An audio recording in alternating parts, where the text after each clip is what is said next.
pagbabasbas ng ating pagkain. Mali yata ako.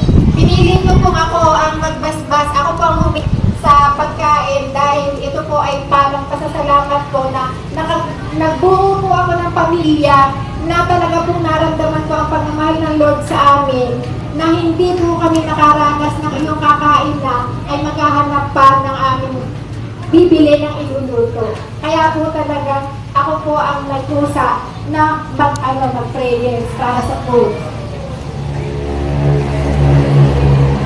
Dear God, I am thankful to you for waking me up every morning.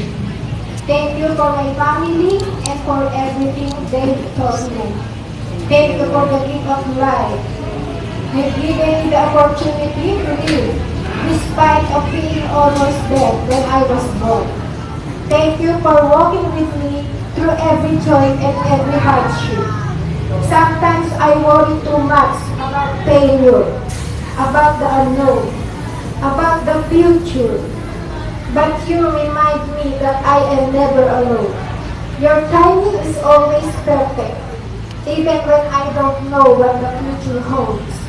I trust that you are in control, and your plans for me are good. Since birth, you never failed us to be food on our table. When I raised my own family, I gave my trust in you. Thank you for giving me wisdom to manage well my own family. We always had foods on our table, even pandemic came. And today, we have plenty of foods to share with. Multiply them twice to feed my 1,000 visitors. Bless us, O Lord, and these foods that we are going to dine.